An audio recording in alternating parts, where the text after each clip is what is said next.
Cada 11 de febrero, la Iglesia celebra a Nuestra Señora de Lourdes, advocación mariana, cuyo origen se remonta a las apariciones de la Madre de Dios a Santa Bernardita en 1858 en Francia.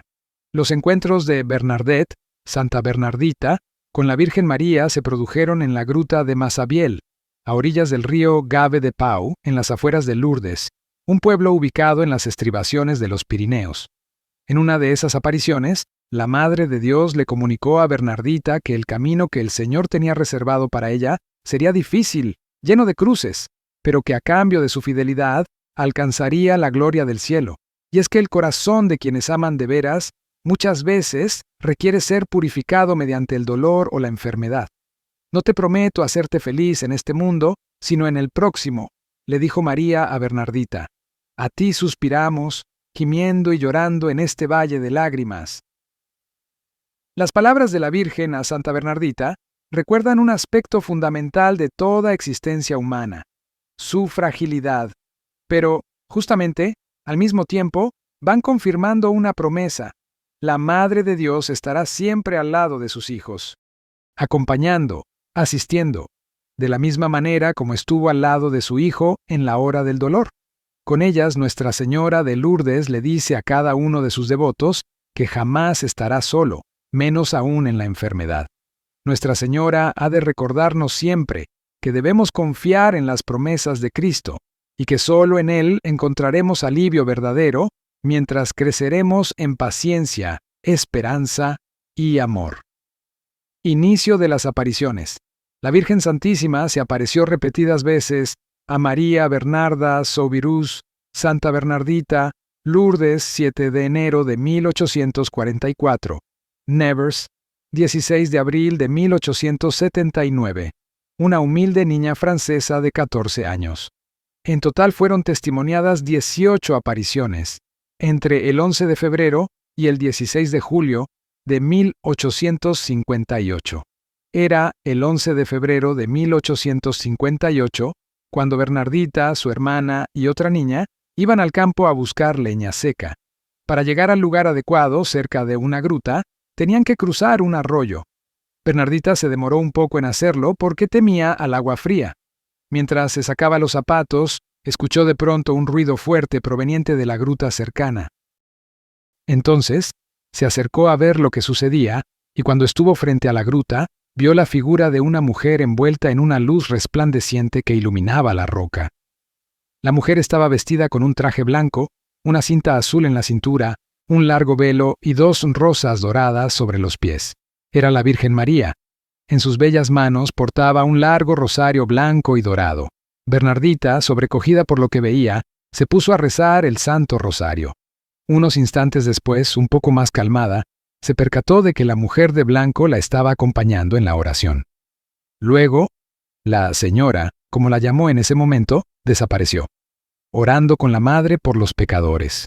Unos días después, el domingo 14, Bernardita volvió a la gruta de la aparición y empezó a rezar el rosario. De pronto, la hermosa señora aparece de nuevo. La niña, en un arranque de valor e inocencia, le arroja un poco del agua bendita que llevaba en una botellita, para asegurarse de que lo que estaba viendo no provenía del maligno. La señora la mira y sonríe, luego hace la señal de la cruz con el rosario y la invita a rezarlo juntas.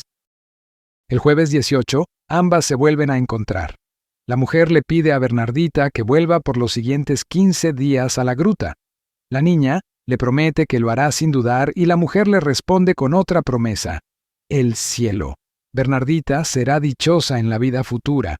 Mientras tanto, en el pueblo, los rumores de las apariciones se empiezan a esparcir.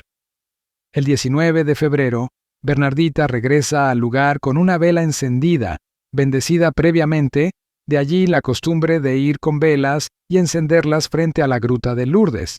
Al día siguiente, la señora le enseña a Bernardita una oración, que la niña grabará en su memoria y corazón para siempre. Un día después, el domingo 21 de febrero, la niña se percata de que su señora estaba triste, y le pregunta por qué está así. Nuestra Señora le contesta: rogad por los pecadores, soledad e incomprensión. Para entonces, Los rumores sobre lo que sucedía a Bernarda llegaron a oídos de las autoridades, las que, temiendo que se produjeran alborotos o disturbios, amenazaron a la niña con llevarla a la cárcel si seguía hablando sobre las apariciones de la señora. Por otro lado, Bernardita, sin querer, se había convertido en blanco de burlas e insultos por parte de quienes la consideraban una desquiciada o muy poca cosa para ser testigo de semejante portento. Los rumores sugerían que la señora de las apariciones era la Virgen Santísima. El día 22, la mujer no apareció. No obstante, la niña no perdía la esperanza de volverla a ver. Para el 23, alrededor de 10,000 personas acudieron a la gruta para presenciar el prodigio del que tanto se hablaba.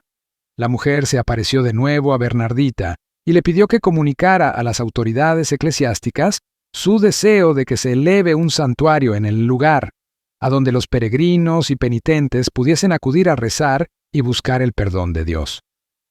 Bernardita le confía esto a un sacerdote amigo, quien le pide que pregunte a la señora cuál era su nombre, y que dé un signo que confirme quién era. A la mañana siguiente, un rosal blanco apareció entre las piedras de la gruta, y todos los que iban llegando quedaron maravillados.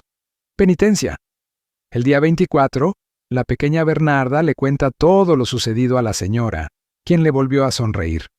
Luego, ella le pide a Bernardita otra vez que ruegue por los pecadores a la voz de «Penitencia, penitencia, penitencia. Rogad a Dios por los pecadores. Besa la tierra en penitencia por los pecadores». Bernardita hizo cuanto le acababa de pedir la Virgen e invitó a la gente que estaba cerca, en ese momento, a que se una en oración. El 25 de febrero, Bernardita, por indicación de la Madre de Dios, escarbó el fondo de la gruta y empezó a brotar agua. Acto seguido, la señora le ordena beber, lavarse los pies en la fuente que se había formado y comer un poco de hierba. Confianza en medio de la enfermedad. El día 26 de febrero se produce la primera curación. Un obrero de apellido Burriete, quien había perdido la visión del ojo izquierdo, ora y se frota el ojo dañado con el agua de la fuente. De pronto, el hombre empezó a gritar de júbilo al darse cuenta de que había recuperado la vista. El 27, la Virgen no aparece. Aún así, Bernardita permanece frente a la gruta rezando por los pecadores y bebe del agua del manantial. El 28 de febrero, Bernardita vuelve a la gruta, pero es llevada a la fuerza a la casa del juez. Se le imputa haber alterado el orden público y es amenazada con la prisión. Por la noche, se produce otro milagro. Una mujer de nombre Catalina Latapie moja con el agua de la fuente el brazo que tenía dislocado y milagrosamente el miembro recupera su flexibilidad. El martes 2 de marzo, Bernardita va de nuevo donde el párroco a recordarle el pedido de la Virgen. El 3 de marzo, la pequeña vuelve a ver a la señora y le pregunta su nombre.